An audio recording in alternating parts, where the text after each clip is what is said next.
Moral da história. Uma ilustração para edificar a sua vida.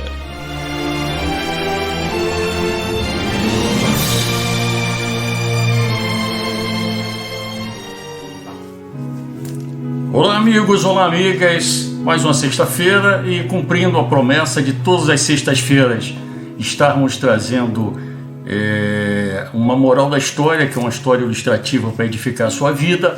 Aqui estamos nós relembrando um quadro que fazíamos no tempo de rádio e que as pessoas gostavam bastante. Eu espero que você goste. E a história que estaremos contando hoje é: o valente não se entrega nunca.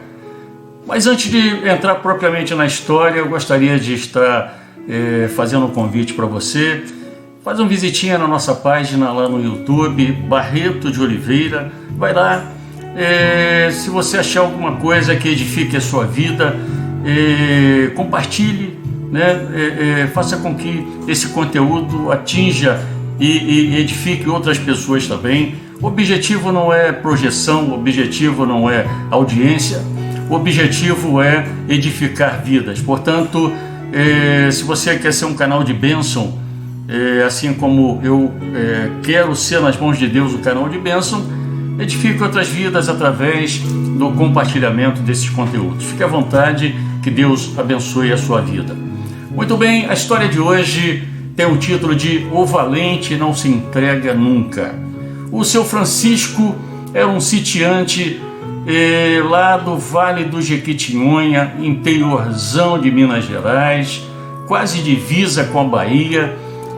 Ele vivia daquilo que ele produzia no seu sítio. Ele produzia frutas cítricas, ele produzia mandioca, ele produzia quiabo, ele produzia uma série de coisas e vivia da terra. E vivia também de 3 vaquinhas que ele tinha, 3 vaquinhas leiteiras, e ele tinha uma pastagem que ele separou, que ali ele não plantava nada a não ser a pastagem para essas vaquinhas, porque é delas que ele retirava todo o leite que a sua família precisava. Afinal de contas, era só ele e a sua esposa, a Dona Maria, que tinham criado já os seus filhos. Teve 3 filhos, seus filhos cresceram, estudaram, foram morar na cidade, mas o seu Francisco resolveu ficar na terrinha dele, achando que ali era seu pedacinho de chão, era ali que ele se sentia feliz, era dali que ele tirava o seu sustento. Um certo dia, o seu Francisco foi chamado por um vizinho de sítio que estava com dificuldade no parto de uma égua. A égua estava para ter o seu potrinho e ele estava com muita dificuldade, a égua não paria e ele estava com muita dificuldade. Ele pediu ajuda de seu Francisco. Seu Francisco correu, aquela região era assim, todos os vizinhos se ajudavam quando precisavam de ajuda, pedia socorro e todos prontamente vinham ajudar. Eram solidários, eram uma população que, embora vivessem num lugar isolado, eles eram solidários, eles se ajudavam de acordo com as suas necessidades, eles supriam. E seu Francisco foi e começaram a lutar daqui, lutar dali, para fazer com que aquela égua tivesse o seu potrinho, e força daqui, força dali e tal. E com a sua experiência, o seu Francisco conseguiu fazer com que a égua parisse e nasceu um potrinho. E logo o vizinho do seu Francisco olhou aquele potrinho e falou: ah, que pena, vou ter que sacrificá-lo. E o seu Francisco olha: por quê? E ele fala: olha só, a pata anterior dela é mirrada. A pata da frente desse potrinho é mirrada, vamos ter que sacrificar, porque vai ser um animal que só vai consumir as nossas pastagens, só vai dar trabalho e não vai servir para nada na lida. Afinal de contas, nós precisamos de animais que nos ajudem na nossa lida. E aquele animalzinho olhou para o olho do vizinho do seu Francisco, olhou para o olho de seu Francisco, como se estivesse entendendo o futuro que era reservado para ele, como se estivesse pedindo socorro, sabendo que estava reservado para ele não um futuro, mas um abatimento, a morte. E quando o seu Francisco olha para aquele potrinho, ele vê aquela patinha dianteira mirrada, e ele olha no olho daquele potrinho, olhando como se estivesse pedindo socorro, e ele falou assim: não, vizinho, me dá para mim, eu vou cuidar dele. O vizinho: então leva porque para mim não vai servir de nada esse potrinho aí. Seu Francisco levou e viu que ele tinha um animal diferente. O animal foi crescendo, o seu Francisco dava um pouco do leite que ele tirava das vacas todos os dias. O animalzinho foi crescendo, mostrou ser um animal muito inteligente, apesar de ser um animal manco, porque afinal de contas tinha uma das patas dianteiras mirradas. Entretanto, era um animal que compensava pela sua inteligência, pela sua docilidade. E seu Francisco começou a se apegar àquele animalzinho assim, de uma forma muito afetuosa.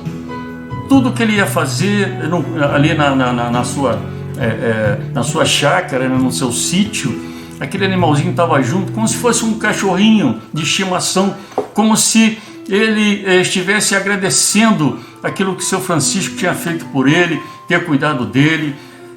E aquele animal cresceu, se tornou um cavalo que, apesar de ter a sua pata dianteira mirrada, era um animal útil.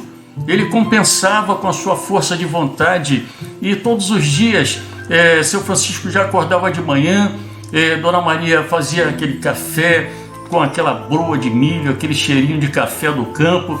Seu Francisco todo dia levantava, a cerca de arame farpado era muito próximo da sua cozinha, o arame farpado que cercava os animais ali do seu campo. E todo dia, quando ele estava tomando café, vinha o cavalo que ele deu o nome de Valente, porque se tornou um animal valente. Não tinha outro nome para batizar aquele animal. E ele assoviava e vinha Valente correndo na direção dele, todo dócil, como se o convidasse para as atividades daquele dia, muito cedo, né? E todo dia era a mesma coisa. E Valente cresceu e se tornou um animal muito útil, apesar de manquetolar, apesar de ter a sua dificuldade para caminhar, se tornou um animal muito útil. Precisava arar a terra, lá estava Valente ajudando o seu Francisco. Precisava ir na cidade fazer compras, lá estava Valente com o seu Francisco no lombo, balançando sim, manquetolando sim, mas ele ia sem reclamar. Precisava ir no culto da sua igreja no domingo de manhã, lá estava Valente levando o seu Francisco, balançando sim, manquetolando sim, mas ele ia, não reclamava. E todos os dias era a mesma coisa. Seu Francisco levantava, tomava aquele café gostoso, café de sítio que a Dona Maria preparava para ele, e ele assoviava e vinha Valente correndo lá, fazendo o seu agrado e tal. Até que um belo dia, seu Francisco levantou, Dona Maria já tinha preparado o café, 6 horas da manhã, o dia já estava clareando, e ele começou a tomar o seu café e mais uma vez assoviou. Só que ele não viu o Valente vindo na sua direção. Ele estranhou, pensou assim: poxa, será que o Valente está doente? Será que aconteceu alguma coisa com ele? Ele ficou preocupado e deixou o seu café ali no cantinho, rodeou em torno da cerca de arame farpado. Não tinha nenhum buraco na cerca que propiciasse a fuga de Valente, mas o Valente não estava lá. Aí que ele se lembrou que no meio do pasto tinha um poço desativado, que era o poço que abastecia de água a casa antigamente. Então ele olhou, foi na direção daquele poço, e ele começou a escutar gemidos. E ele pegou a lanterna, iluminou o fundo do poço. Quando ele olhou lá, estava Valente lá no fundo do poço, um poço de 5 metros de profundidade, quase impossível de tirar um cavalo tão pesado ali de dentro. Ele chamou os seus vizinhos vieram, puxa com corda, puxa com outro cavalo, nada de Valente ser retirado daquele poço. Até que um vizinho teve uma ideia: olha, só tem como fazer uma coisa para salvar esse animal, chamar o corpo de bombeiro. Aí o outro vizinho lembrou: olha, o corpo de bombeiro mais próximo está a 150 quilômetros daqui, mas vamos chamar assim mesmo. Eles ligaram para o corpo de bombeiro, falaram o que estava acontecendo, e o corpo de bombeiro falou: olha, infelizmente não podemos fazer nada, porque vocês estão muito longe daqui do posto do corpo de bombeiro, e seria uma operação muito cara e uma operação que não valeria a pena em função de ser um animal. Se fosse uma pessoa, certamente iríamos, mas um animal é um custo muito alto para se fazer uma operação tão cara. E lá estava Valente, chorando, né, relinchando em choro no fundo daquele poço, e seu Francisco chorando também, porque era o seu companheiro do dia a dia, que estava ali no fundo daquele poço. E eles continuaram tentando tirar com cordas, as cordas arrebentavam, tentaram com um trator também, não conseguiram, falaram: olha, só o guindaste do bombeiro, não tem jeito. Ou então tem outra alternativa, falou o vizinho de seu Francisco. Seu Francisco falou: qual é a alternativa? Aí o vizinho veio com a sua sentença de morte sobre a vida de Valente. Ele falou assim: olha, não tem como tirar o animal daí. Então, para cortar o sofrimento desse animal, nós podemos fazer o seguinte: nós podemos soterrá-lo. E seu Francisco, chorou muito, porque o seu companheiro estava lá e ele não podia fazer nada, mas ele achou também que deveria abreviar o sofrimento do seu companheiro. E ele falou: então vamos pegar carrinhos de terra e soterrar esse poço aí. Além da gente abreviar o sofrimento do meu companheiro Valente, nós estaremos também cobrindo esse poço para que o outro animal também não caia nele. E começaram a trazer carrinho de mão cheio de terra, cheio de barro, e jogar. E à medida que eles jogavam os carrinhos de mão cheio de terra, Valente sacolejava o seu lombo e começava a pisotear aquela terra. Jogavam outro carrinho de terra, Valente começava a balançar o seu lombo e pisar naquela terra. E fizeram isso muitas vezes, e daqui a pouco Valente estava numa altura que poderia ser tirado. Olha só, moral da história: quem sabe na sua vida aconteceu isso também. Você se encontrou no fundo do poço, e todos nós, em algum momento das nossas vidas, já estivemos no fundo do poço, e o inimigo veio para te soterrar, para jogar terra sobre a sua vida. Mas nós temos que aprender com esse animal, não nos entregarmos. Aquele animal, quando a terra vinha sobre ele, ao invés de ele aceitar a sentença de morte, de ser soterrado, ele começou a usar aquilo que era jogado contra ele, que era aquela terra, para se salvar. Ou seja, da terra que foi jogada sobre ele, que ele balançava o seu lombo e a terra caía no chão, ele pisoteava, ele fez com que os degraus fossem subindo, o nível de terra fosse subindo, até que ele se viu fora do poço. A palavra de Deus, no Salmo 40, fala assim: esperei confiantemente pelo Senhor, e ele se inclinou para mim e me ouviu quando clamei por socorro. Tirou-me de um poço de perdição e de um tremendal de lama. Colocou-me os pés sobre a rocha e me firmou os passos. Ou seja, todos nós estávamos no fundo do poço das nossas vidas espirituais, e todos nós já passamos por fundo de poço nas nossas vidas materiais também. Mas nós temos um Deus que, quando nós clamamos por socorro, Ele nos atende. A palavra diz que Deus chega a se inclinar para nos ouvir.